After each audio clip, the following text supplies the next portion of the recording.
the traditional owners of the land upon which the University of Queensland stands, to avoid the argument people, and pay respect to elders, past, present and emerging, and recognise their role in education in the past and our continuing role in education in the future as well. It's my pleasure to start off our day with a bunch of shameless advertisements, as we do. We're very proud of Vision 2020. Today is our third major event in Vision 2020, where we're looking at how we get to our fabulous goal of taking our first set of Year 12s through in 2020 in as seamless and collaborative way as we can. So please share the day. Here are the handles and places you can go to share the day. Please make it come alive for those of them who couldn't come today and wish to follow that energy and those ideas. For Vision 2020, we have already had the March seminar, and there's a whole series of videos, so all ETAQ corporate or personal members can go to the website and look at all of these resources. That's from the March seminar, from the quality assessment intensive that was a few weeks ago, and it was just a few weeks ago, yes, many of you were flying down for that. And so we've got a series of things there that you can go back to and use with your colleagues back at school. Resources as well as a number of videos. And there will be videos from today that will again go on the ETAQ website behind the wall, so please avail yourself of those wonderful resources. So also we have coming up at this very institution, Gary's Grammar Day. He has continued that series of giving you ideas on how to improve your own grammar and improve your ability to teach it well to your students. That's on the 9th of June, sorry, not at this place, at the University of Southern Queensland, and that's a new venue for us. So we're hoping that that feels as it has been in the past and people enjoy that opportunity. We have our state conference coming in August on the 18th. Professor Beryl Exley and Sam Wagon-Watson are our keynotes. It is probably not too late if you have something wonderful to share. If you send it to us, there's a possibility of still including it for that program. That program will be developed in the coming weeks. So if you have something burning in your cauldron of wonderful things that you share with children, please contact us very quickly about that. So we thank very much the University of Queensland School of Education. They've sponsored us and provided this venue today, and I think you'll all agree it's a very nice place in which to work. We also remind you of the National Conference coming up in Perth. If you are going, you have probably already early birded yourself, but it is still available to register for in Perth from the 8th to the 11th of July. Brisbane Writers Festival also wants you to remember the Wordplay 2018. There's in September, they've had some events this month to start that off with all the ideas and workshops available for students. So it's my pleasure to introduce our keynotes for today, who while I'm speaking can set themselves up if you don't mind, because my screen's gone up. We have two people here who've been very involved in the genesis of all of the syllabuses that you're working from now. So Jo Genders is currently the Head of Curriculum Development at Brisbane Girls Grammar School and working on the same thing most of us are working on, looking at our junior Australian curriculum in the junior school through to our development of work ready for our students next year. But she also, as almost all of you are probably aware, was the Queensland QCAA manager for English, and before that an SEO, and before that a head of department at San Sisto College at Carina. So the syllabuses as they are written now were under Jo's leadership at the QCAA, so she's had a very strong role in all of those syllabuses, and so comes to us with that expertise. Stephen Woods, the Director of English at Girls Grammar School, has been there for over a decade in that role, and he also has worked as a member of the writing team for the new syllabus for English, and been a long time District Review Panel Chair for Brisbane Central for B45 English. So again, brings a wealth of knowledge. So we are very pleased to have them join us today. Please make them welcome.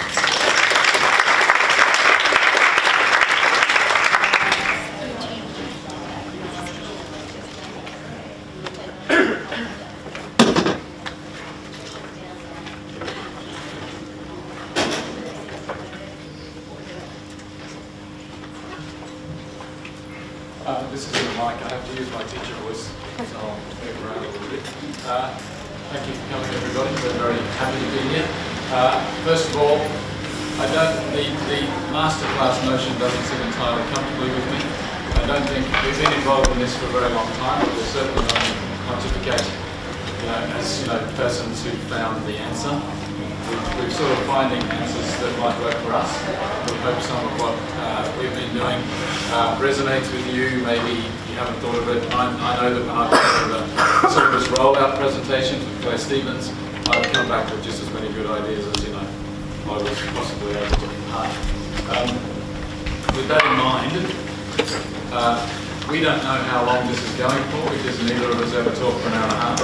So please feel free to ask, interject, object, walk out, nod off, whatever is your preferred mode in this kind of thing.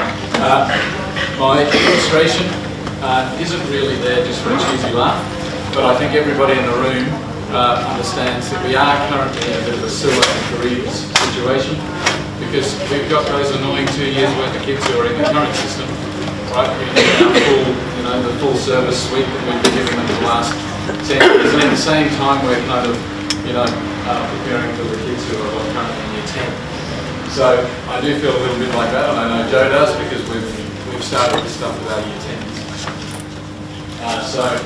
Caught between the whirlpool and the medicated monster, I think is how, especially if you're lucky enough to be running an apartment, is how I feel quite often these days. So again, cheesily, and I don't apologise for cheese, we've called this an Odyssey. Mainly because I think Journey is too hackneyed, and Odyssey gives it that kind of academic feel. So, how's it underway? Like I said, we're certainly not there. My role, we have a fancy schmancy nomenclature at my school, so I'm the director, which in every other school would be called a pod, but because we have pods who work within larger faculties, I get a sort of a canvas chair and director and a sort of a megaphone and stuff like that. And Jo in my faculty has been doing a lot of the sort of stewardship of this new system, bringing it into place ready for next year. We're going to give you a booklet. It doesn't have the slides on it, but we're more than happy to share if there's anything that you think is of value in the slides. We're more than happy to share that. We will give you a booklet in a little bit, which has our email addresses on. We're more than happy to continue any conversation that you bring to that. So,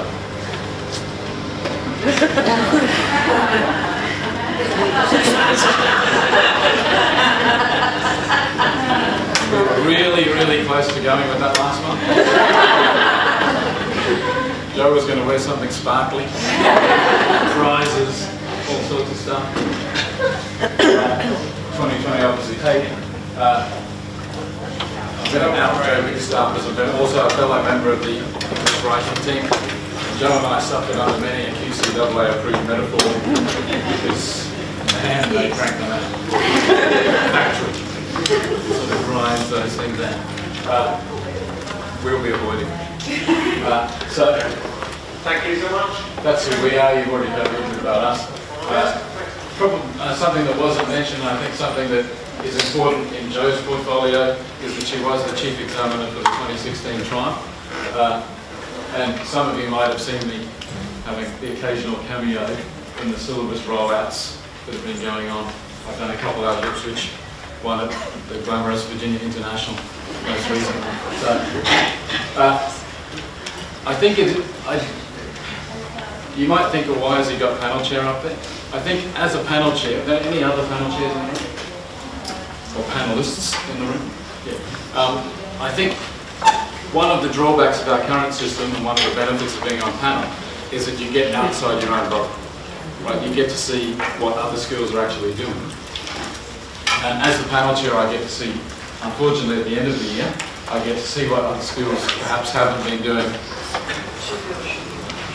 That's fine. No, no, You're not walking out on go ahead. He's going to help me. Sorry, you go. He can do it.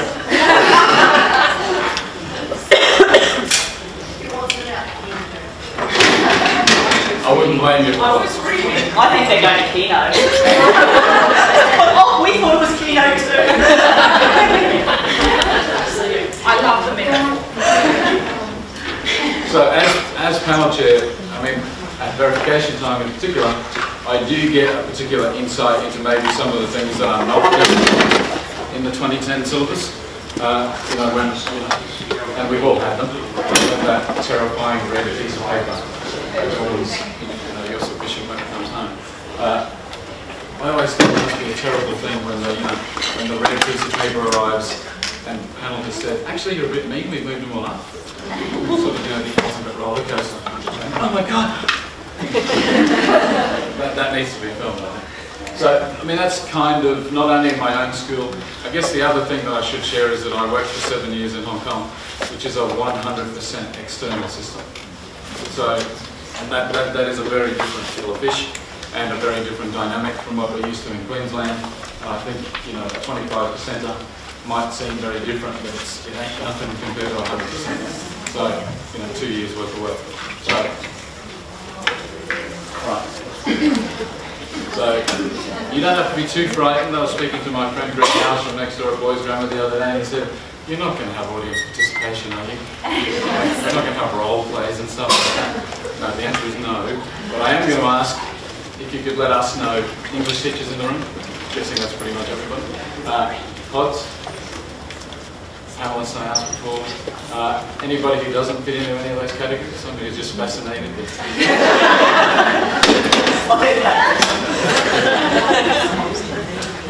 Right. There are other interested parties. I mean, Jo and I know that when we poured over the feedback that we were given at every stage that the syllabus was released, and we did pour over every piece of feedback that was given to us, that was one of the metaphors. We were told to look for black diamonds. They look like coal, but they're really diamonds. Science teachers in the room, they thought that was excellent, and English teachers are going, oh. But there were people who provided feedback who were not teachers or pods or, you know, that kind of thing. Pretty of course. So, continuing my soon to be overwrought metaphor, can I just ask, on the 10-year trip that was, you know, ABC's journey back to Ithaca, where do you think you're at? Like, are you sort of starting out? Are you at the end? Are you sort of vaguely somewhere in the middle, sticking sharp things into Cyclops' eyes? Like, where sort of, like, who thinks they're starting out? Who thinks they're just about done? Thank you. Just about done. Well done, Stephen. We're probably somewhere in the middle-ish. I think, like, you know, like I said before, as a disclaimer, we're not done. Certainly not. What I'm excited about, what I am excited about, is that, especially when you work at a school like mine, in the independent sector, under the current system, things can get a bit siloed, things can get a bit isolated, it can be a little bit precious at times, that, you know, we have special things that we do and nobody else should be allowed to see them or anything. We even don't like sending them to panel. My photocopy. Not that you're allowed to. So I actually think, and, you know, quite frankly, one of the reasons I'm happy to, you know, be part of this kind of thing, is that the new system opens up opportunities for more, I think, collaboration, cooperation, sharing, than I think we possibly had in the current system. Not just an event, and sort of I was talking to a HOD at another school the other day, and in this part of Brisbane they've set up a kind of a group of HODs of English who are talking ISMGs and all that kind of stuff. So I think that kind of thing is probably more possible, and it'll certainly make everybody's odyssey a little bit more doable. And also, I'm very excited that, you know, the curse of the panel system is that only half of the schools in any district have somebody in that body. So, and you know, and nobody else at my school can be on it because I'm on it. So there is that sort of problem, which I'm happy to see might end up in a greater dispersal of roles and a greater buy-in, rather than it being like the panel as the enemy. A common purpose. Anybody work down south or in other heavily exam-based systems? Then I guess you know. I mean, you've experienced a different dynamic. You know, we poor Queensland teachers have for a very long time been judge, jury, and executioner, but at least now we get to send a little bit of the judging and executing offshore, you know, at least for a quarter of the time. So what we're going to be talking about, we're going to talk about the principles that have informed what we've done. I want to talk a little bit about the notion of conversation. We've kind of been adopting a very environmental sounding retain, reject, recycle model because it was a very clear principle of the English writing team that there isn't an awful lot wrong with the 2010 syllabus. It's not a broken machine. It was definitely not. And I think some of the work, especially the Dimension 3 stuff in 2010 is fantastic. Like it really, really is. So we were very conscious of the fact that this was not, as some other subjects have had to suffer through, and everything out. You know, let's bring everything in. So retention was a key part of our deliberation. Then our backward mapping. I mean, I've never really understood how you know what to teach if you don't know what you're going to assess. So that sort of notion that you obviously have to start with the end product. So we'll have a bit of focus on the two assessment pieces, and hopefully not stepping too much on the toes of people who will come after us. Then maybe a little bit more pragmatically, the book list. I went many, many years ago. I went to like one of those things they have at an airport hotel in Melbourne or Sydney, when I can't remember the list. You know, the then brand spanking new Australian curriculum. And it was sort of, they started with questions, which I thought was fascinating and democratic. And as a Queensland teacher, I've just come back from Hong Kong. We didn't really do books in the school and all of that. It was very English-based. You know, English is a sort of an extra language kind of approach. The first question from the floor, which I couldn't really get my head around at this Akara, you know, welcome to the Australian curriculum thing, was, where's the book list? And I kind of went, Southerners, book lists, what's going on? Now I'm the same. Well, what did we spend last year doing? Waiting for the book list. So, I mean, it does exert a profound influence over the pragmatics of what we're doing. It certainly has with us. Right. School decisions about timing. I'm happy to share what we're doing at our place. And I think maybe for us we were surprised a little bit about how much work we're going to have to do with ISMGs and how they've shaped a lot of our thinking and doing at school.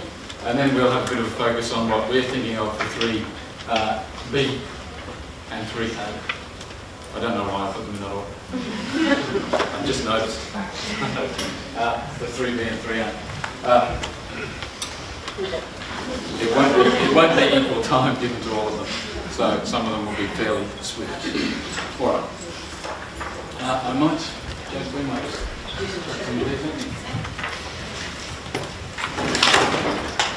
Now to reveal why I'm here. Just to do this. Thanks. Please only take one because we've got participants coming tomorrow. We'll be happy to email you a copy of this or scan it and email it to you. They're actually photocopies.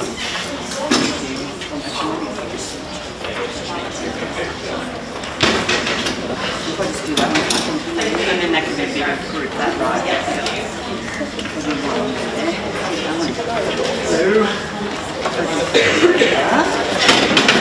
Thank you.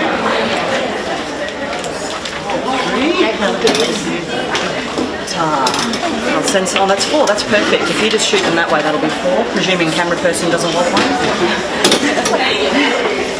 Any more?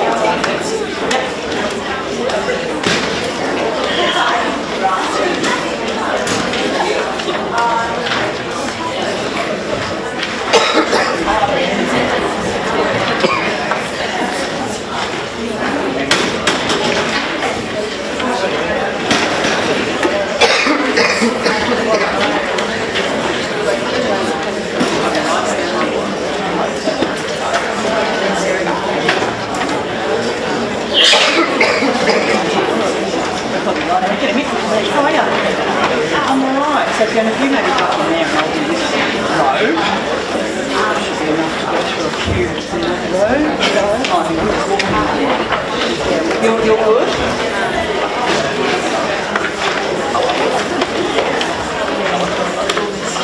Is anyone missing one?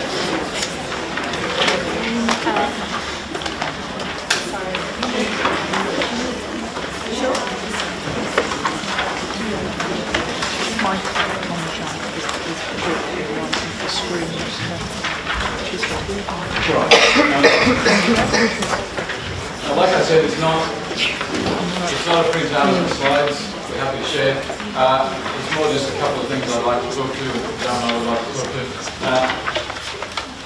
The first of which is, at my school we're really lucky if we run a department.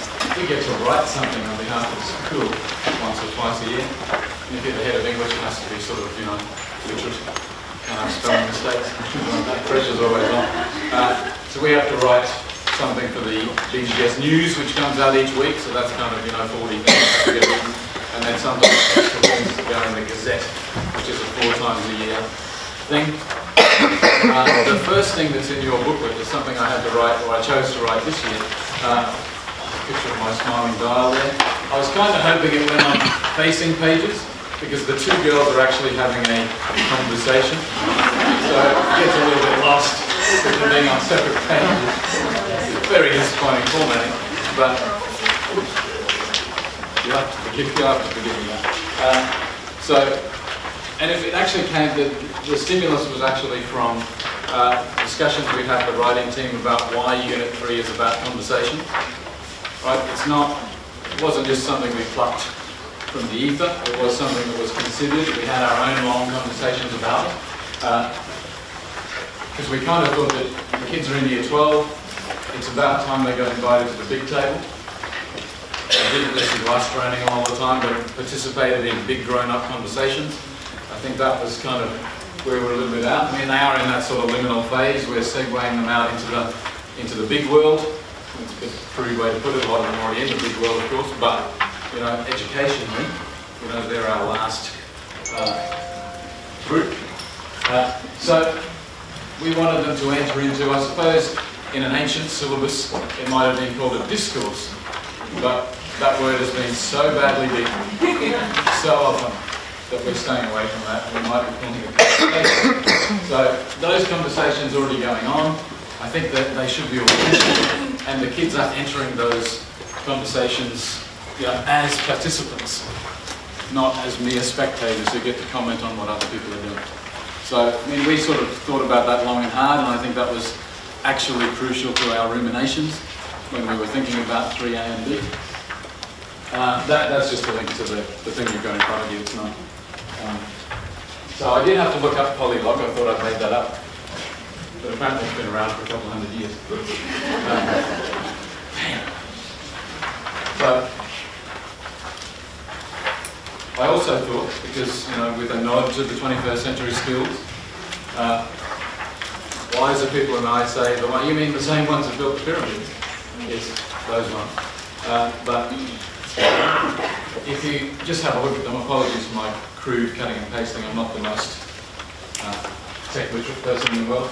I think it's pretty easy to see that participating in a conversation is very frequently against the 21st century skill.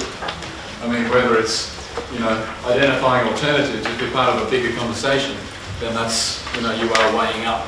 Well, that's what Jane Eyre thinks. What does, the director of Brooklyn think? It is a bigger conversation. curiosity, imagination, of course. Hopefully effective oral and written communication. It's kind of our business. The picture I got uppity recently because someone did a survey of all the cognitive verbs across all of the new syllabuses, and they were strutting around saying, how come English is the only one that doesn't have communication? I did a comment. Didn't dignify it with a comment, did you?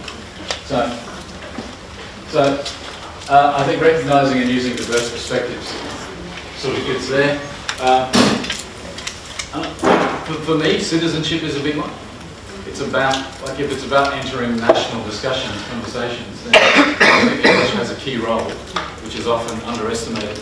The kids tend to realise later on that they have actually been part of these big chats. So I think, you know, if our schools are interested in, you know, 20th century skills, 21st century skills audits, then I think, you know, Unit 3 ticks an awful lot of boxes there. And then the two parts of Unit 3, the conversations about concepts and about issues, I think, you know, the differences between obviously scale, so big ideological questions, things that tend to be perennial, like, you know, gender, power, inequality. I mean, those for me are concepts. Whereas the issues that you might be picking up in 3B, I think the actual syllabus descriptor is it has to be something that's been in the last year, something of global significance, but it could well have a local manifestation. But that's kind of been our thinking around the difference between the concepts and the issue. There's a little bit of a skew towards what we're thinking of doing, so you're probably not seeing what you've been thinking up there, but we might be. It'll become more obvious when we get to what we're actually thinking of doing. I was going to give a shout out to somebody who a lot of you might know, but when I started teaching English Extension many years ago, I had a very, very, very valuable conversation with Marg Kiesels, who used to work out at Marist. And Marg explained to me that English Extension was actually inviting children to sit at a table with Foucault, with Roland Barthes, with, you know, Judith Butler, with anybody, any of the theorists who are getting around Dale Conwood, all of those people. Not just to sort of listen, but to say, well, actually, Michelle, I like your idea. It's interesting, but Judith's right on this one. I'm going with her. And to actually be an involved participant, right, who can evaluate, weigh things up, rather than parrot. One thing that struck, one thing that you would have noticed, of course, when you looked at the objectives and the ISMGs, is that very unwieldy current one that we have. I don't know about you, but that's the one that I tend to use more than one tick. It's sort of, well, yeah, the selection was a bit out because it's a 5-minute oral and it went for 7. You know, so the selection wasn't that flash, but it was really well organised and there was some nice synthesis there. So I end up doing, you know, what the old hands taught me to do, the double head tick, you know, with the line between. Yeah, that kind of, well, you know, at times you were here and at times you were here, because we don't do middle of the line. You know, we do the spectrum, we're evil. So, selecting and synthesising, I think because it's a conversation, it is about that multiple viewpoints, and I think the synthesis is a really, really important, and perhaps in the current 2010 syllabus, less emphasised skill, cognition. So I just wanted to sort of highlight that, as our thinking has been a lot around that. Sort of new prominence that synthesis has been given in a sort of divorce from the other two that it used to hang out with. The other thing that, of course, because Jo speaks QCAA much more fluently than I do, in the current iteration, synthesis disappears after B. Apparently kids who get a C can't synthesise. Well, it's just not a thing. They missed that day at primary school. Like for me it was breathing to the side and short revision. But those kids must have missed, you know, anything involving synthesis. In the big one, I think it goes down one further on the RSMG. I think it goes down to suitability, I think involves synthesis. Yeah. Yeah, absolutely. Yeah. Yeah, adequate synthesis, yeah. Well, hardly get used to this double now. So, our approach has been very much, like I said before, there's not a great deal wrong with 2010. We've been very keen on retention. We've been very keen on, well, we had to reject some stuff that we're very fond of. But, you know, kill all your darlings. You might have loved it once, but it's not working anymore. So, and then we've also been trying to do a bit of recycling, sending stuff to year 11. They'll be doing it elsewhere around the school. That's probably what we've done least of. So, we were very, very conscious of the fact that some schools have book rooms, that, you know, teachers have worked up a really good set of skills in what we've been doing now since 2010 and the 2 pilot years before that. So we didn't want to jettison that at all.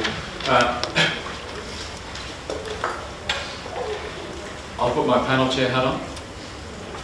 Persuasive reflective has been the bane of my life for a very long time, because, you know, some people think you can do both. Some people in the one task. Some people like to use both sets of descriptors. Some people like to pick and choose between the descriptors. And I've seen every possible permutation of persuasive reflective. I've seen every possible task type or text type labelled persuasive or reflective. You know, in the role of Lady Macbeth, by the feature article, the financial examining the impact of 7 of Wilfred Owen's war poems on the recent Australia Day debate. Reflect.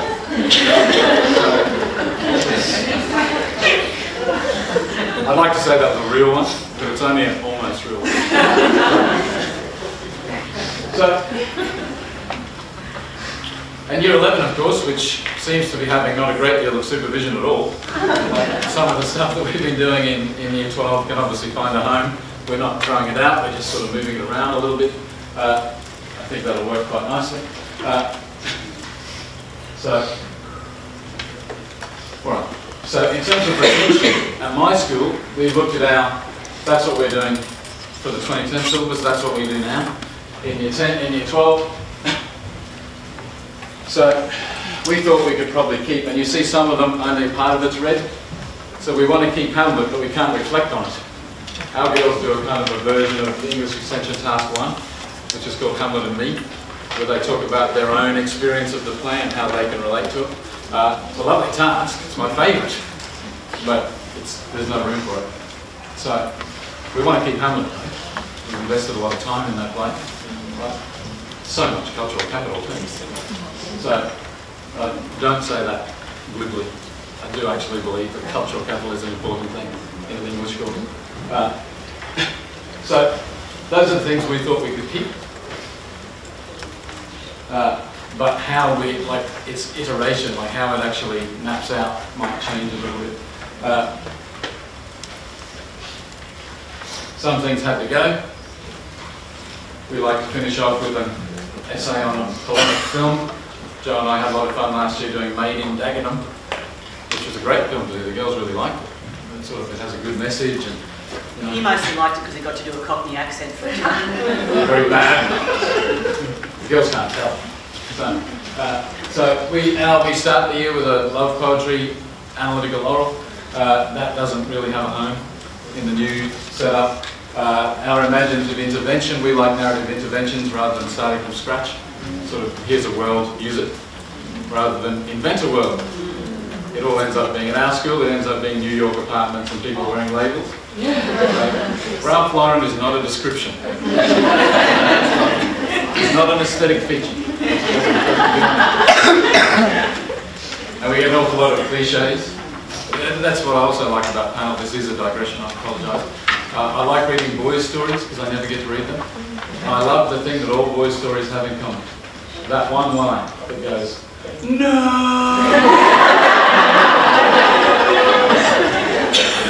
Whereas we get a single tear.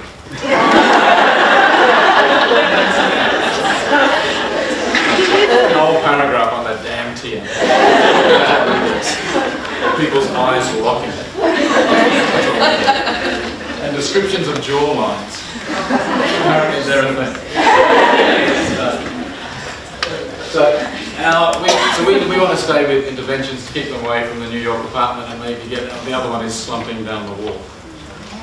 Apparently that is the only emotional signifier a person can have. It's sort of single kid.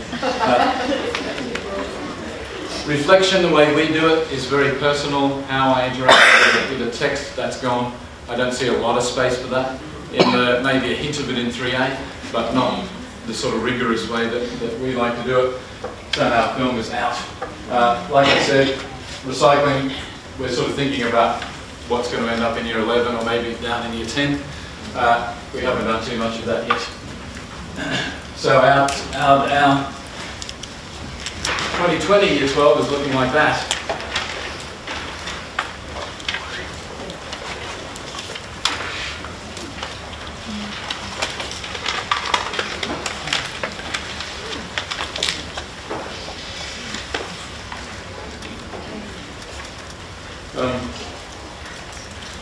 And that's involved a lot of thinking, mainly by Jo and I, but we do put things in front of people. In your handy-dandy booklet, the second document, it's a bit informal, but it's sort of an insight into the internal workings of the tyranny that is the BGS English faculty. I only pretend to be nice. That's a 2-page document which I gave to my staff, one that's got a red box in it. Comes straight after my annoying Gazette article. I think it's called A Modest Proposal. Shout out to Jonathan Swift fan. We're out there. So that's sort of, we've been discussing around that in faculty meetings, and my staff are currently deliberating which of the 3 options for 3A they prefer. Annoyingly, at the moment, it's about 30, 30, 30. So someone's going to have to do the meaning and say, well, I prefer this one. Or, you know, the votes indicate that there's a fractional plagiarism or this. We might have to do a preferential revote. But that's been our sort of thinking. We've been doing it faculty meetings and stuff like that. All right. So that's where we're at. Does that sort of look similar to what people are thinking? Does it look radically different to what other people think? Yeah, I mean, I think there's probably some convergence going to happen the closer we get to these things, the more sharing we do. I'll be even more open. I think we're probably doing Browning with the poetry. This one's got a bit more of a world and a bit more of a narrative. We already do some Brownings in love poetry. Bit weird, but I suppose it's better than enough. That's a nice expression. We were actually chatting about this in the car on the way up. For something like this, I mean, we're in a similar position at our school. We probably have people say, 30%, 30%. Yeah, all of those, by the way, are things we have done. At the moment, my teachers have quite a lot of autonomy. Yeah. As long as there are 2 teachers prepared to do a book, because I got to cater for like bus incidents and teachers getting unwell and moving on and stuff like that. I don't want to be left having to read a book over a weekend and pick up a class. They're all texts which we have done at various points. The question I'm asking is, would you see schools people doing different things, or Look, are just two classes or something? Do you know what I mean? Yeah, I know. I'm a fairly conservative manager. Yeah. I think for the first couple of years we're all doing the same thing. Okay. You know what I mean? Like I know it's only a small problem of getting maybe just a couple of different tasks endorsed. But my own sort of approach to change management is let's all band together. I mean, I know in our experience in the first Crucible trial, we didn't do the second one, we did the first one, with everybody in Year 11 focusing on the same thing, was tremendous energy, tremendous sharing of resources, like a real sort of excitement. We're all in this together, which we don't always get when somebody's doing the well, somebody's doing the Secret River, somebody's doing the White Earth, somebody's doing, it's a bit isolating. From a practical consideration too, though, our girls purchase their own books. And so we don't have a, can we afford to buy 240 of the same text? So we can afford to be sort of fairly single-minded in that respect. That might change it how it works in next schools. Yeah. So, yeah, I mean, that's just my pragmatic thinking, is that initially, at least for the first couple of years, we were all doing the same thing. But, you know, that's, I can see that you might not want to do that. That's definitely a school. There is an element of the control freaking out. Just an element, I hate that. No, that's true. She's getting her turn at a minute. That indicates it's Jo's turn.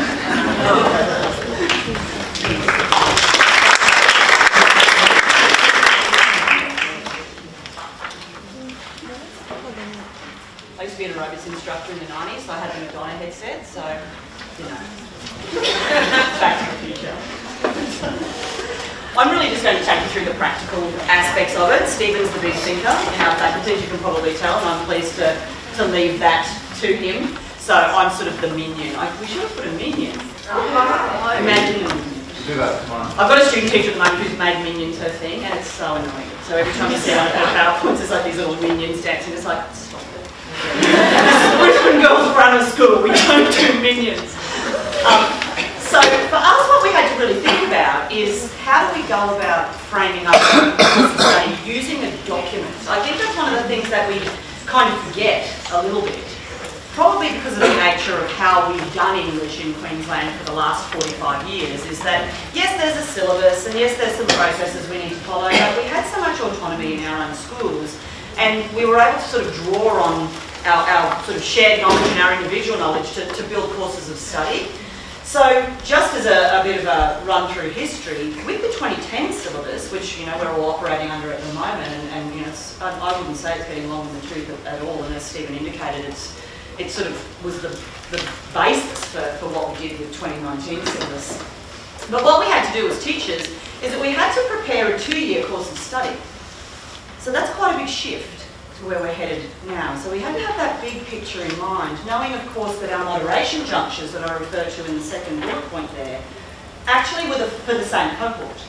So the group of kids that we sent away at the end of year 11 were the same group of kids that we moderated at verification in, you know, 3/4 of the way through to 12. So that course of study had to operate that way for those that one cohort over 2 years. And all of the, you know, the assistive documentation that the QCAA provides is always about a 2-year course of study. When we exit a student, we're exiting them on a 2-year course of study. So that's a little bit different for us.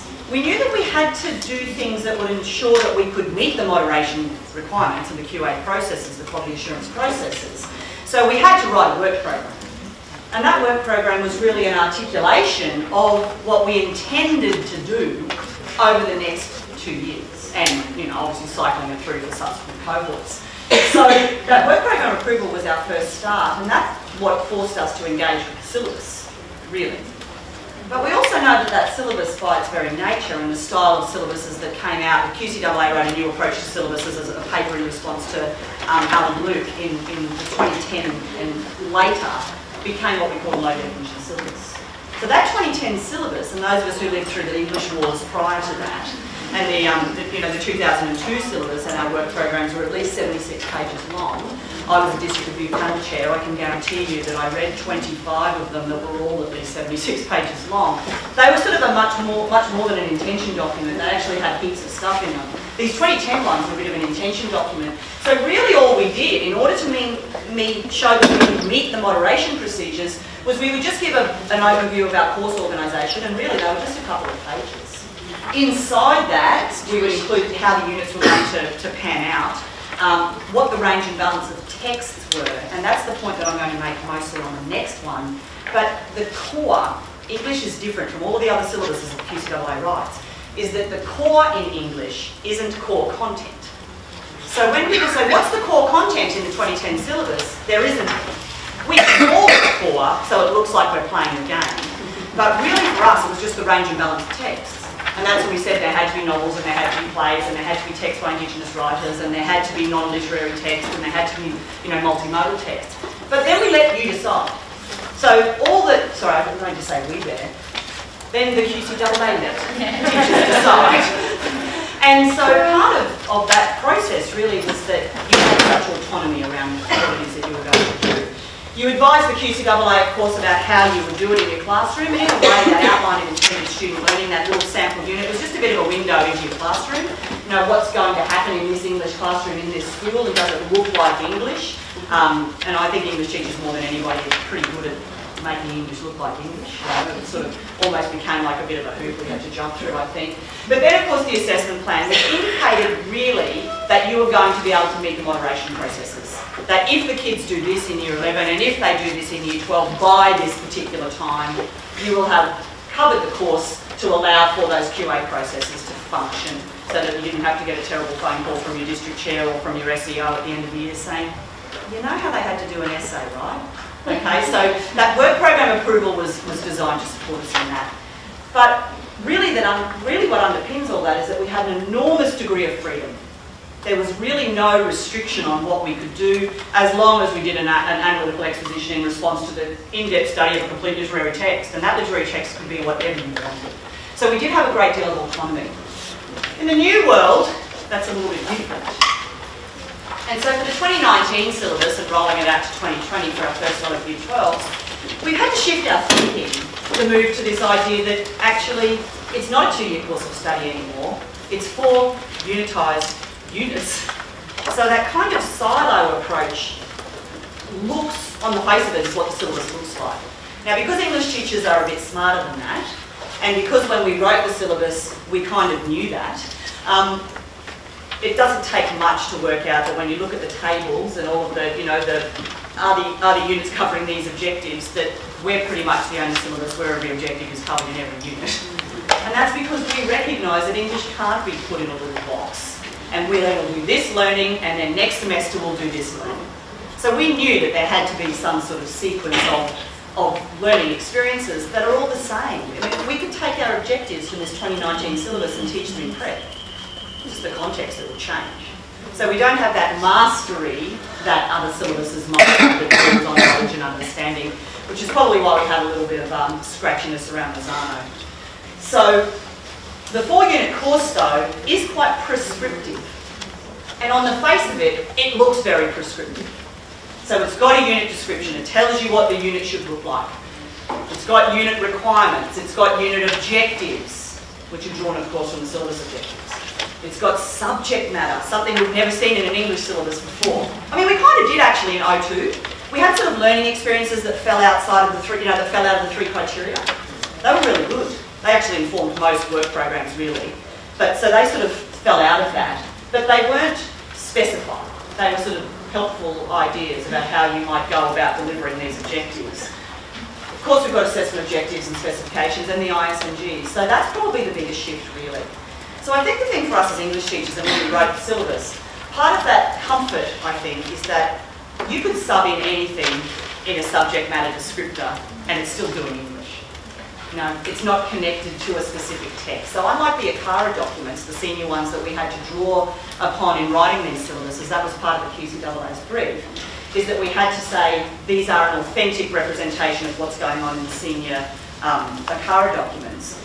They were really inconsistent, as you'll know. So sometimes they'll start with a skill, and then they'll say apply it to a text, and then occasionally they'll start with a text, and they'll say do something with it, and then sometimes it'll be a skill, and make sure you do it for a satirical comment. You know, so there was this really inconsistency in what they wanted us to cover. So we deliberately, in English, went vague. When I say vague, I actually mean we just were a bit vague on the specifics, but we're very specific on how to teach English and what English means. And that's what our objectives are, you know, text and context, with words that do things to make us feel particular ways. So all of those things still sit inside our subject matter. So when we've been doing our backward mapping, the truth, I haven't even looked at the subject matter.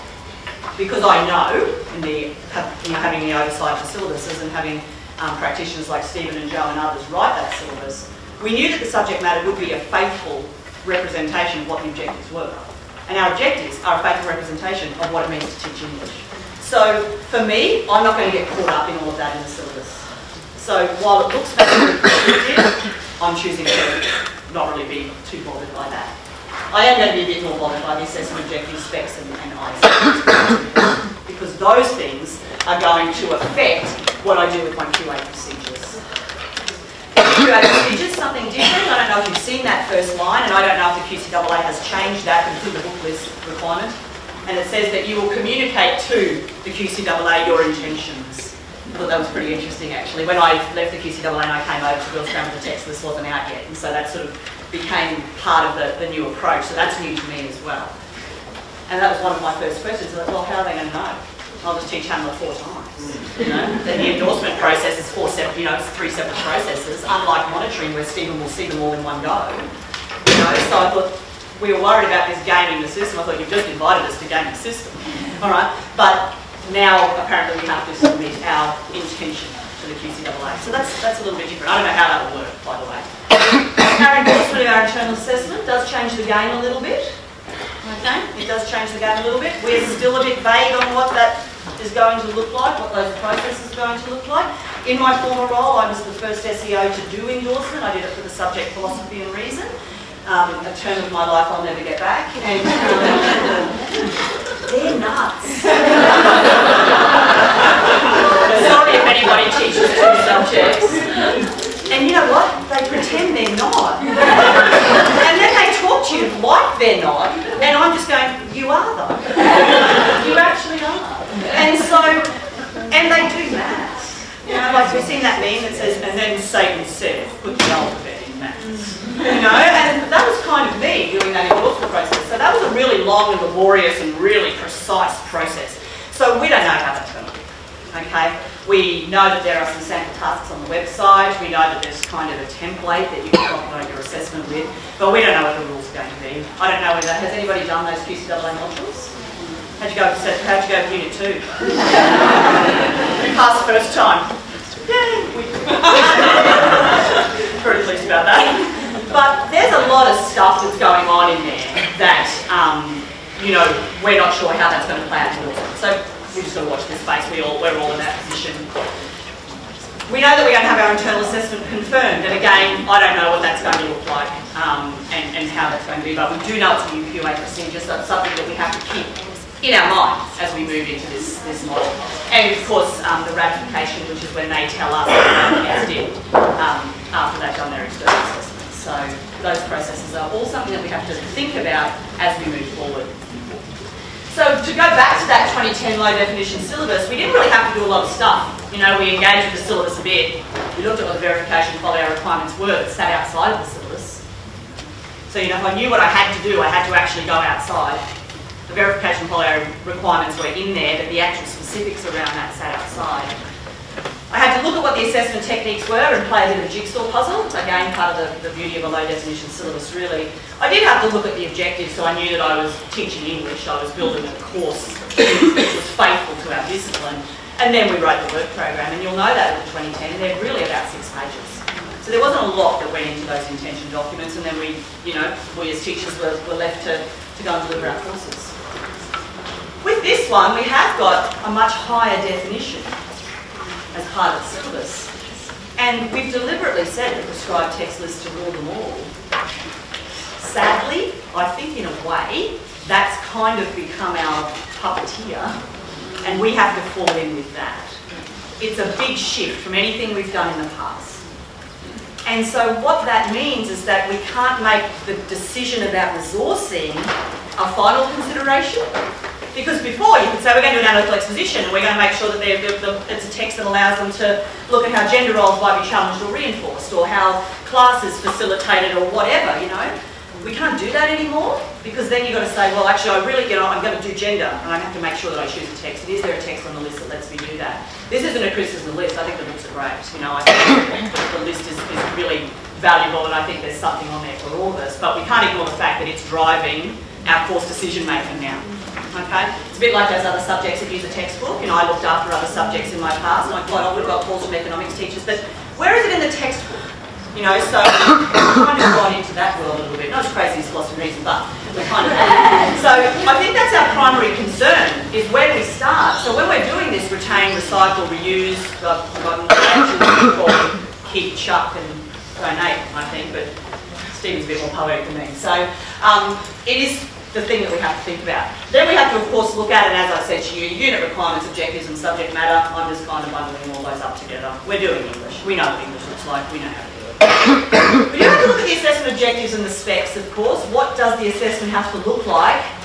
And that makes us move into a whole range of little decisions that we have to juggle and different puzzle pieces from how we put them together in the past. And then I can go about planning my unit, and then planning my unit. So I'm really going to focus on that sort of end part about how did we make a decision about resourcing based upon what the syllabus forces us to do. So 2010 extensive and 2019 limited. Okay? I think that's probably a reasonable capture of this now. So the book list, you know, we've got to live with it. As I said, I think it's a good list, but we do have to work with it, and we have to sort of make our things to do, I suppose. So it's prescriptive, and it is prescriptive, and part of perhaps those moderation processes, that advising of what text we're going to do, etc., might be one of the ways that that proscription might be done. So in terms of dealing with the PTL, the prescribed text list, the syllabus tells us that in units 3 and 4, because I'm really only looking at 3 and 4 here, our focus is on 3, but we can't ignore 4 when we're planning a sequence. It tells us that we have to do 4 texts. That's the syllabus says. We have to do 4 texts. 4 of those texts must come from the prescribed text list. So what looks like choice is actually not choice at all. Okay, so yeah, you've got to do 4 texts, but they have to be these kinds. So we know that the syllabus tells us they must study a play, there must be a prose text, there must be a collection of poems, I think 10, might be 15 in literature, I can't remember the specific, 5, okay, so maybe 10 in literature. And there must be a multimodal text, and all of those must come from your prescribed text list. Now, because we all know there's 4 assessment instruments in the new world, it kind of suggests to us that our flexibility is going to be reduced a bit. Right? Those numbers match up together sort of fairly conveniently. So that's what the syllabus tells us. But the syllabus tells us for Unit 3, and that's the one we're focusing on today, is that the assessment itself, the assessment, not just the unit, not just the... Remember the days when we had a line in the syllabus that said, I was going to say schools are reminded, that's how geography used to do things. My favourite one in the State Hunter report once for geography said, schools are reminded that Africa is not a country. Probably useful advice. But it tells us, as far as this goes, the old syllabus used to say is that not every resource will generate an assessment instrument. Okay, so you could read a book, and study some poetry, and watch a film and all of those things. I think those days are gone a little bit, although maybe we've got a bit more, space in our term to do stuff because we've only got 4 assessment instruments. Probably not. But anyway, it does say that we have to have 1 literary text, and that must come from the prescribed text list. And then it says there must be 1 other text, which isn't from the text list, but they also must study media texts. So then you've got to try and work out, well, how am I going to make all of those things work? How is that going to work? So we know that Unit 3 requires that for Instrument 1. So for Internal Assessment 1. I'll actually just read the assessment. So what we did is that we then sort of went, okay, well, what does the syllabus tell us we have to do with each of the internal assessments? So I just sort of did this little table to go, okay, these are the syllabus instructions around those. Internal Assessment 1, there must be a literary text and 1 other text. No text requirement for 2, but there must be a literary text for item 3 and a literary text for the external. Now you can see there that I've only got PTL written 3 times, and we know we need 4. So we had to make a decision about where was that 4th one going to go. And so what we decided, and so if you read the little bottom table, I actually had those equal size so it transitioned nicely. I sent my slides to Hitler over here and he changed the size. So if you could just go to the bottom, Napoleon then. The bottom one. This is how we did it. We knew we wanted to do Hamlet, as Stephen talked about before. Conveniently for us, that came out of the external list because you know there's a subset list, don't you? All right, a subset for the external assessment is different from all of the other texts. So, and it doesn't mean you can't do an external assessment text as another instrument, but you just can't do it twice. So we'll do Hamlet for the external and item 1, and we might chuck a bit of it in item 2 as well. We'll do Hamlet for a year. We'd be cool with that. We would like that in our school. The kids might not, we do. So we thought, let's chuck Hamlet in there. So we've dealt with that. So then what are we going to do with the rest? As Stephen said before, we like that narrative intervention for our girls with imaginative, but we didn't want them to have to read another weighty text backing up onto the external. We just thought if we're going to make them do an external assessment prep with a hard text like Hamlet, knowing that they can't take it into the exam, we didn't want them to have to also do Wuthering Heights a couple of weeks before. So we made a decision that if we're going to do poetry, let's put it there. And we're still playing around with how that's going to look. I'm sure it was our opinion because we wanted to go to small text with poetry. We could have done film as well. We could do a film because that would meet the multimodal or the film or the documentary or these, you know, so you might say your imaginative response might spring from one of the television series that they've got on there. I think Stranger Things might be on the list, you know, so there might be something like that. So it's not required that you do poetry, but we just made that more for us because we knew what the rest of our course was going to look like. Then we said, okay, so we've covered 2. We've still got to do 2 more. In our heads, and I'll tell you why in a minute, we didn't want to do one for internal assessment 2. We didn't want to. So we thought, well, we've got to put the 4th one somewhere. We know we had to do one for IA1, so we decided to take one from the list of that. So that was kind of the thinking that went into that. But likewise, you could do a novel and a multimodal, and poetry for IA1 if you wanted to. You could do a play and a film. You know, like all of those things, that flexibility still exists. But it's just about how your own course looks and knowing that we didn't want to chuck out the stuff that we liked. So that was the process that we went through. And then that meant that I could check that we'd covered it. Have we done a play? Yes, we're going to do it in the external. Have we done a prose text? Yes, we'll do it in 1. Have we done poetry? We'll do it in 3. We've covered the multimodal in 1, and then IA2 is floating out there without assessment, without peer, prescribed text beside it. That was our intention. So it's a good little check for yourself, just to say how you come. And then you can play around with them. You know, like this is sort of what it looks like now. There's a big mess before that. I'm looking at how it's going to look. We sort of did butcher's paper, and you know, even in a school like ours, we still have butcher's paper. It's great.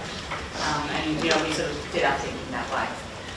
So, one of the other pragmatics, and I'll just fly through this preferably, is the ISMGs. That is something that kind of directed our planning as well, because in the past we had exit standards and we selected the most appropriate ones for our assessment instrument. As we know, they were all of them, but we did have that dimension 3 decision that we had to make around creating and evaluating meaning.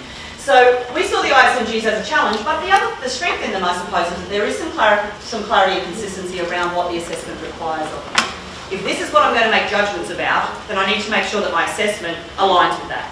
So that was kind of good, that it gave us a bit more description, a bit more guidance there. We also know then, and we can trust the syllabus to do this for us, that the assessment specs and the ISMG are going to line up. That was the syllabus writer's job. To say, this is what we're asking kids to do, you make sure that that assessment aligns with that. Okay, so we can trust that the syllabus has done that for us. And we've still got to deliver on it, and the kids have got to deliver on it, but the syllabus itself has set that up. We didn't get that guidance before. So there's something new in that for us. We also saw the ISMGs as a useful tool to ensure that we were meeting the assessment specs, trusting the syllabus to do that for us. Particularly for that new criterion, the first one, knowledge application, which is the closest to the current dimension 3. Okay? It was a solution of sorts to those challenges that creating and evaluating meaning presented with. You know, is it evaluating? Is it creating? Is it a bit of both? You know, and it's not, but some people chose to do it that way. So it actually gave us a bit of clarity. It told us that these are the objectives you have to assess. These are the ISMG objectives. You know, these are the standards. I don't even know if they call it that anymore. This is how you make judgments. So for us, that meant that IA1 had to be an analysis of representations in others' texts. It had to be. The ISMG told us that students will be analysing in the knowledge application criterion. In IA2, criterion 1, knowledge application, is creating. There's no analysis in that. So what that did for us is that it affirmed our decision to not align a text with IA2. Because they will never be given credit for what they know about another text. In fact, what they're being judged about is how they construct their own text and deliver their own perspectives on an issue. So that really affirmed that for us. And just lastly from me, the other thing we did is that we had a crack at using the ISMGs. This is just sort of a little anecdote more than anything. I took a folio of work from 2016 when I wasn't at Girls Grammar and just matched, I remarked it, if you will, and matched it to the ISMGs to see how it would look. And it was a useful exercise actually to see, to us where our challenges might come in assessment design on the other end.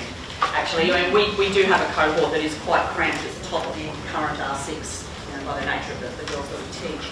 So we do have, and by the excellent teaching, more the point, so we do know that our spread looks a little bit different from how it looks in other schools.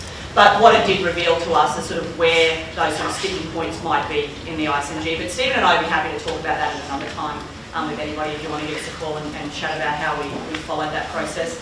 We're also using ISMGs with our Year 10s this year. So we've taken over that as well, and we've seen some strengths and some challenges that's going to present to us. So that's been useful. That's me.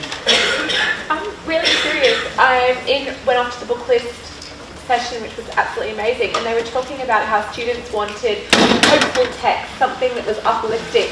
Did that buy into your consideration, or did you just go for as much death and despair as possible? I wasn't involved in the book list at all, so I can't even answer that. I wasn't on the consulting team and I didn't work for the office when they wrote it. Oh, I mean for your school. Oh, for us yeah, as a school? What you were doing. Oh, of course we do depressing.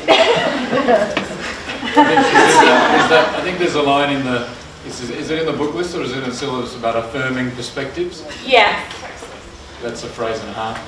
I don't think we wrote that one. It was about affirming perspectives. I think what a lot of people miss about English is the difference between what's foregrounded and what's privileged. Sometimes you've got to show the dark stuff to push people towards the light. The media don't get that. Like, oh, English teachers showing kids bad stuff. Yeah, but what does that text privilege? That doco might be about poverty in New York, but it's not saying that's a good thing. I think that's the difference between, foregrounding and privileging is lost not only on our students, but on outsiders to the English world. So I think a way round, and I don't mean it in a sort of a mischievous sense, but a way to sort of think about that is possibly that, I mean, I don't think are there any happy clappy books on the list? Lion, looks like they're uplifting. Starts badly. So, yeah, like, honestly, no. We were looking for meat. We were looking for sort of analytical depth. I mean, that's what Dimension 3 has taught us. Like, you've got to, like, I hate Gatsby, but that is a beautiful book to write an essay. The characters, yeah. All the characters. They're all manageable people, but, but that's a gorgeous book to use as a source for an essay. Right? Nobody writes more quotable words than Fitzgerald. But, is that an affirming text? Our girls think so because it's so nice. Because they watch the film.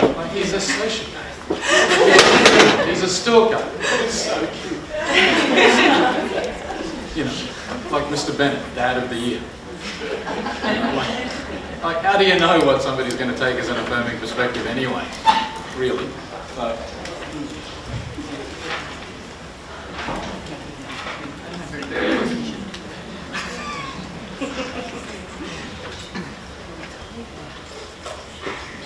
Amuse yourself.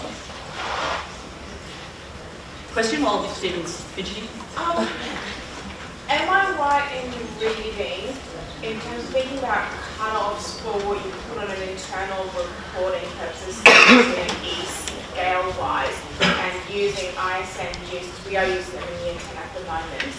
And I wanted to check my thinking on, I did where the maths was and worked out what would be cut-offs, and I just used that. And then I think it's course 3 of the accreditation ones, and it talks about the sliding scale of cut-offs in other subjects. Yeah, it's an answer that will probably take about 15 hours to answer, but can I just say briefly, we don't know yet. Like for us in our school, we haven't made a decision around that yet. At the moment, we are just reporting in marks, where we talk with our parents, and Stephen jump in. When we talk with our parents, we talk to them about what the evidence looks like. and what the evidence looks like in relation to the standards, because the ISMGs are still qualitatively described. So that's what we do at this stage. Do you want to add anything in Jo's? Because I was worrying, am I oversimplifying it? I have a head of English for year 9 and 10 as well, and he got all the girls into our auditorium, which is a bit like this. We had a fireside chat before they got their first ISMG back, and we explained to them that there was no equivalence, because we have to break them of the letters. I mean, unfortunately, we have to report, requirement twice a year, but we are really downplaying that, like in-house. There is no pass mark, because you show them a number, and all of a sudden what on an Excel spreadsheet was always a C- looks like a fail. I mean, you work it out. 25 out of 50 on the R6, that's a rock solid mid-C, right? You get down to 21 out of 50 and they're still passing. They're getting a C-. So we've sort of thrown with only the intent, it's a numbers only world now. Like, don't try to get an equivalency, don't talk about passes and fails. And that was our very open, very explicit conversation with our girls. I know that other schools have made different decisions, but so our tasks will not have a letter on them. They will only have a number on them. Jo? Sorry, I'm going to have to put in the counterpoint to Stephen, because I've gone completely, we were both on the team, so I've gone lots of healthy disagreement on the team? Yeah, healthy disagreement. I've gone completely the opposite, and I'm not going to be using any numbers on my scales until someone stands there with a gun at my head and makes me, because of that ratification process at the end. We don't know what the grade boundary is going to be. So I figure the vaguer I can be, I've only got to report A to E, that's my obligation at school until Gonsi or someone tells me otherwise. I'm going to be using A to E and keeping it as vague as I can to avoid that nitpicking with parents, arguing over a number. So, and with the ISMGs, there's 5. I can go A, B, C, D, E for each of those criterion that we're assessing. I'm happy to sit around at morning tea and have an ISMG chat. I'm just worried Stephen's going to Sorry. let go. And honestly, we'd be happy to talk about how we've done it in our school if you want to morning tea. I can talk as fast as Jo when required. So yeah, so just a counterpoint on ETAQ.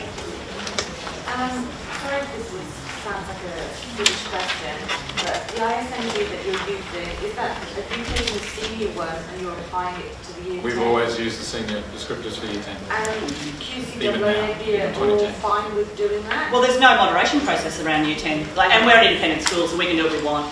So, and we do. So yeah, we use the senior one. We always have. Jo says that flippantly, but when was the last time you were visited? Oh, so do you do that for 9 and 8 as well? No. No. Are you going to? No. The school's position at the moment is all subjects are using ISMG in 10. But that's, to be quite honest, half of my motivation for being on board with that is retraining my teachers. We spent most of our faculty meetings, and this is a side note, we're happy to talk about it. Most of our faculty meetings, Monday lunchtimes, last term was spent practicing ISMGs, and they were spent practicing single criteria, not all 3. Because I have to, maybe slightly different to what Jo's saying, I mean, my big push is, this is not a B- people. This is a 7 out of 9, it's a 5 out of 8, and it's a 4 out of 8. We've done it up. It's a new world. We'll put it in the philosophy and reason tank. So, I mean, we've spent a lot of time doing that, and I think we actually need the running year to get, we're doing both. Our 11th and 12th, we're not doing that. We're only doing it with the 10th, so we're kind of dual processing, which doesn't go well for non-multitaskers like me. Can I just ask, have you as a school made a decision about if you're starting in year 10 or in that back bracket? Oh, I'm going to get that. So, I just want to say, if your school doesn't have the Jo genders, you should get one. Because I can say appalling things like, it would be really good if someone would look at our old year 10 tasks and turn them into ISMG. And somebody does. That stuff would drive me mad. I brought my pay slip. I'm happy to negotiate. Get your own. So, this might answer your core question. Our school has made a school-wide decision that all subjects are starting Year 12 in the final term of Year 11. So we're concertinaing year. The phones are coming. We're concertinaing Year 11 into 3 terms. We're not starting anything in Year 10. We're leaving Year 10 in violet. Right, it's there being Year 10. So, you know, they're still pretty little. Like, can you imagine them? Like, they do so much incredible maturing in those holidays between 10 and 11 and between 11 and 12. Like, so, given that we're starting term for Year 11, our question is then, well, what are they ready for? Because there is that lovely line in our syllabus, which apparently isn't in anybody else's, that you can do 3A or 3B first. So, you know, like maybe that's why the alphabetical order was wrong on my slide earlier, because we're thinking about that at the moment. So, and Claire Stevens wants us to keep that quiet. Because you know, the poor old confirmers are going to have to be confirming different things. You know, different tasks, because it does say that in the syllabus. They can be done in either order. So, I guess our question for our cohort is, where are they up to? What are they going to do better at the end of Year 11? The answer is probably the speech, but I don't know if I can cope a year that doesn't have an oral task in it, like a written only Year 12. That sounds a bit grim. So, then our other question has been, how do we set up Year 11? Our current approach is that the first tasks, the first semester of Year 12 looks like the second semester of Year 11. So we do a literal mirroring, so if you sort of like an actual reflection, if you think things are like that, rather than 1, 2, 3, 4, 1, 2, 3, 4, it's 4, 3, 2, 1, 1, 2, 3, 4. Right? That's visual enough. Yeah. So, you know, do we reproduce the Year 12 order, or do we do like what looks like IA1 as mock? The M is for mock. Sorry, I should have said that. Mock IA1 right before it, or do we give them space between? I mean, that's what we're thinking about in terms of the ordering of our tasks. Do we know if the endorsement process is going to, the timeline is going to allow for Year 12 assessments to actually happen in Year 11? You're just going to wait a long time to get confirmed. That's my But understanding. the endorsement process though, the timeline Yeah. Well, that fits, I think. I mean, if you map that across, that fits. Because we're going to do that late, mid-late. Yeah. Can I just ask, is that exclusively English decision? Has there been discussions logistically that are part about starting? That's a school-wide. School-wide. That's a school-wide. And our place, that's a school-wide. I think it has to be. Like, how's your staffing going to work? English teachers, you know, we're starting in 10 before. Everybody else, you can keep going. So, are you actually assessing in term 4 or actually starting? We've played with both models. We haven't decided. We've played. I mean, a lot of that is a school decision, because the school's got to decide when they're going to have exam blocks and things like that. And we're currently mapping that as a whole school. So hypothetically, if you did assess, It's all hypothetical. in term 4 of Year 11, I'm not so sure if your school population Year 12 is stable and you don't get any new enrolments in grade 12. Very. So if you had assessed in Year 11, Yeah. and you had a new enrolment. I guess, you know, I honestly don't know. Yeah. I mean, I'm not, I don't It's a work good point for though, isn't it? All those considerations are just, yeah, because at the moment, with a school-based decision, you can, you know, someone in your school has a copy of the new QCE handbook that just hasn't been widely promulgated. So, you know, it's the new version of the A to Z. So, the answer may be lying in there somewhere, but I've only seen the drafting one. I've only seen the pages on drafting and word limits. So, it's the only ones that have been shared with me. So, in the last 10 minutes, so I guess we've been talking about that.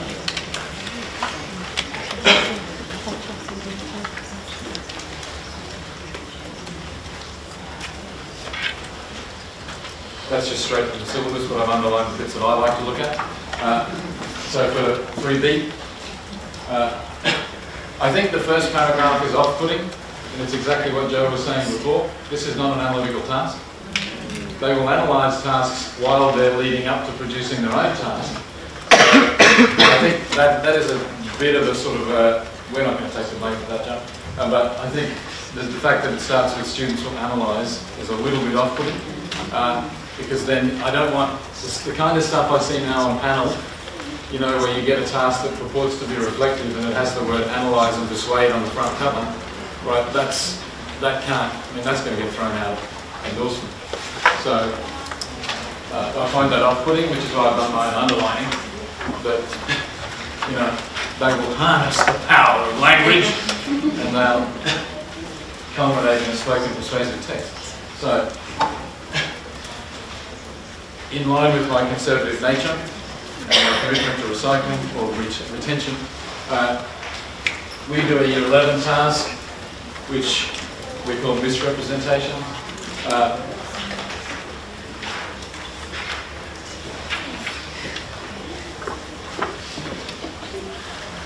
It doesn't have the word deleterious on it. I'm all about vocab expansion. It actually does. He doesn't teach Year 11. It actually does. Does it? That's what it is. And I don't know how to pronounce it, so stop it. So that's what the task. That's from the front cover of our task. My greatest disappointment with what's coming is that we're not allowed to put stuff like that on the front cover. Thought about going, got no super. Right, so that's why we're all in the room, isn't it? So that is our current Year 11 task. That is a snip from the front page. So basically it's find an ad, find a text that picks on a group, misrepresents a group of people, stupid dads, stupid young men. You know, we've become the new sort of what, you know, I think a lot of the old housewife tropes have been transferred onto, you know, stupid young men and stupid dads, right? So, old men. Sort of, you know, I start relating to Polonius now. As your Odyssey with Hamlet moves on. Settle down, your parents know what's right. So that's what we do in 11. That would fit, but my problem is that it's attached to a text. Right? That's our Year 12 task, I like to call pure persuasion, on the sort of ethos, pathos, logos, pretty much all pathos. Right? It's a rhetorical, you know, the reason I like it is because the average mark is an A1. Right? That is our average mark for that task. So, and a cohort of 240. So we're kicking it, because it's one they do well. You know? That's from the front page of that task. That's our Year 12 persuasive task.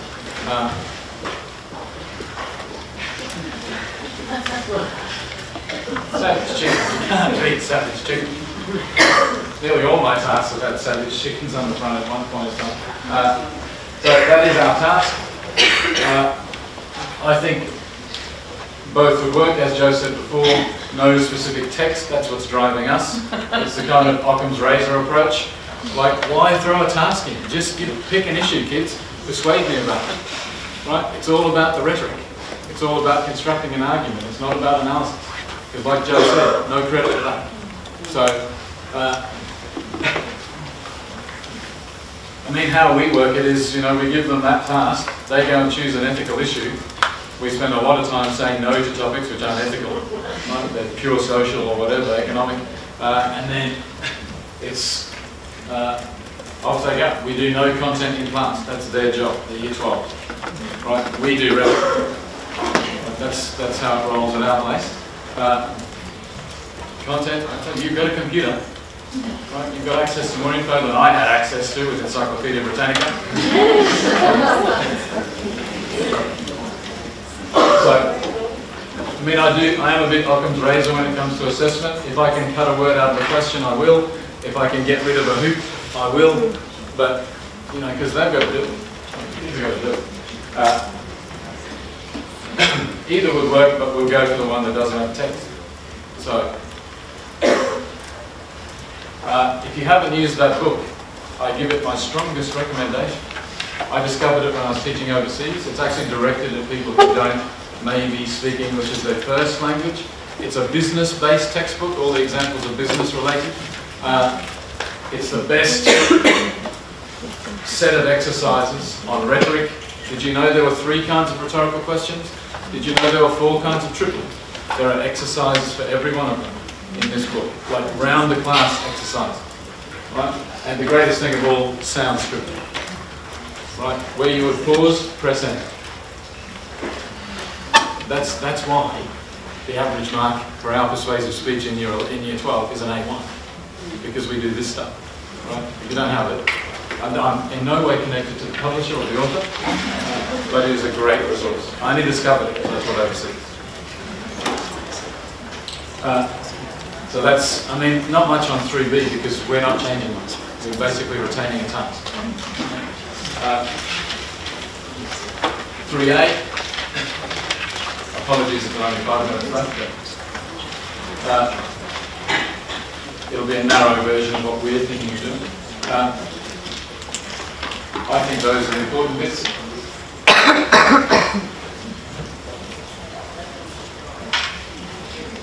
Obviously the bottom bit is super important. We started with that notion of entering into a conversation as a new adult.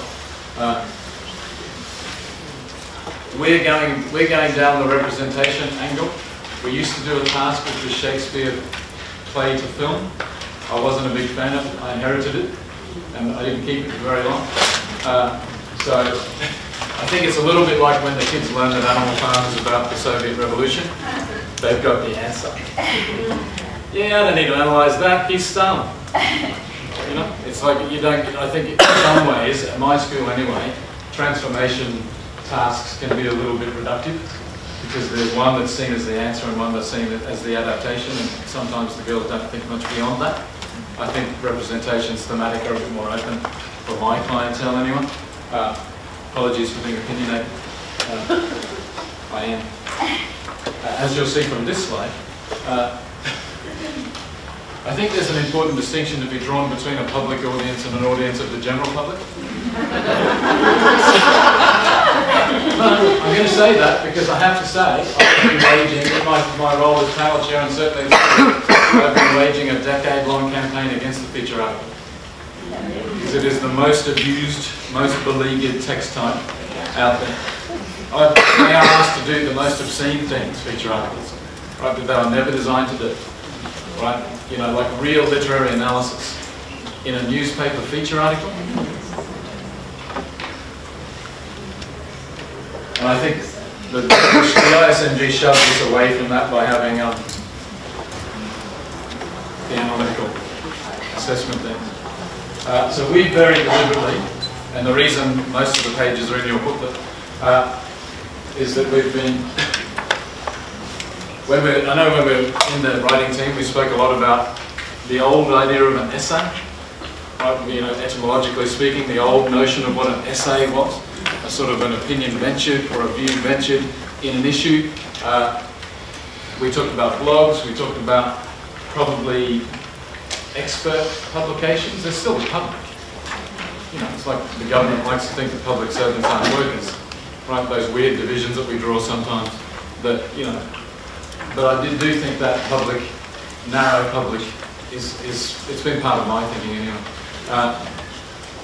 So we've done a lot of looking in things like Metro and Screen Ed and stuff like that. The ones that you've got in the booklet, I just reproduced them because that's what we found when we had a bit of a dig in the library, things that might be useful.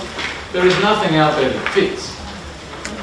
But honestly, there is nothing out there that fits. I found one article in the last few years, I think from Metro, it's in the booklet that you've got there, which compares 2 texts in the same, about an idea. And the idea, I think, is twins. I don't think that fits the concept, you know, notion of 3A. But, and we did a pretty big survey and our librarians helped. Because they know that I wouldn't find stuff. It's not how I roll. I'm just slacking, that kind of thing. So we've had a look through there, and in that booklet, all I've included is stuff that I think achieves the right sort of analytical, but at the same time almost conversational tone, but with analytical depth. You know what I mean? Like, it is a bit of a balancing act. I think it's a hard one to find out there. I think it's going to be a great task. I think it's a very rich. I don't mean that in the sort of the old, you know.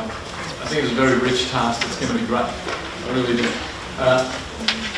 So So I've included separate articles, like I think there's 2 articles in that booklet on the Australian Gothic, but obviously as a teaching resource you put them side by side and maybe the kids could make a comparison. There's one that I think deals with coming of age stories, and I added another one which is about coming of age but is separate.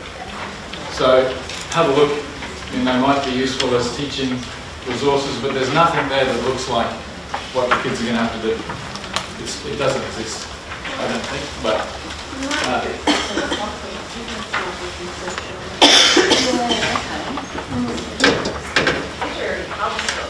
yeah, literary hub.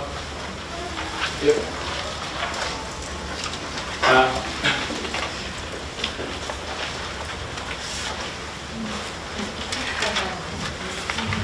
I think that's what it's going to come down to. It's going to come down to teachers writing these things. You know, you might do it on text that you're not doing, so it doesn't become a copy fest, that kind of thing. But I think it's going to be a write it yourself exercise. And I think all, really pedagogically speaking, you don't realise the errors in your own questions until you try to answer the damn thing. Oh my God, the girls can't possibly answer that. You know, what have I done? So. I guess one of the only things that we've thought about a little bit is that we don't have any comparison going on in our current work program for the 11s or 12s. We did for a little while. We had an advertising task in 11, but that was because we realised we were never actually hitting the CCE for comparing, right? But I mean, CS isn't the boss anymore, so that has sort of slipped out. And I guess we're thinking around, we don't have an answer. Like, should it be a sort of side-by, so like, I'll talk about text 1, and then there'll be like an ad break, a cheesy segue sentence, and then we'll talk about text 2, or is it going to be 1, 2, 1, 2, 1, 2, or is it going to be... There's a really good Oxford text, analysing the parent texts. That's really what Yeah. that blocking or... Yeah, or integrated version. Yeah. What's it called? It's Oxford, it's analysing and comparing texts. Yeah. We might do that. We forward. Coming out of your place. I teach the IB as well, Yep. and there's a whole Yeah, we don't. It's a rich comparative, I think. Yeah. but also Victoria, BC literature course. Yep. If you go through VATE, Yep. there's whole books on comparison. Excellent. Yeah. Excellent. Yeah. Very quickly, there's got to be a setup, like why am I writing this thing? So thinkings that we've had, a film's come out, it prompts discussion of an idea that that film deals with. It's 9,000 years since Wuthering Heights was published or whatever. Let's celebrate that by thinking about modern versions thereof, that kind of idea. So just a sort of a fictional setup, or a semi-fictional setup. Something happens in the world that asks us to think about literary representation of an idea. So as an example, that scary jogging robot, right, gets people thinking about AI, which gets people thinking about science, which gets people thinking about it later on. It's the coming idea, and you see from the document you've got in your booklet, it's one of the options we're thinking of, post-human, as our sort of 3A focus. Gatsby's nearly 100 years old. 1925 came out. So we think it's a good pairing with Clark Avenue, obviously haves and have-nots, that kind of thing. And something like that, that we're kind of thinking of. The Brontes don't add up. Although there was an article in the Sydney Morning Herald this morning about, I think it's 200 years or something. It's an anniversary of Emily Bronte at the moment. 200 years since something like that. Sort of scratching for an anniversary.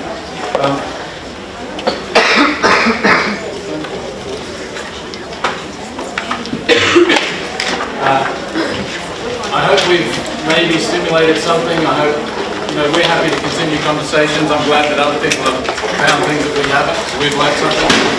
Thank you.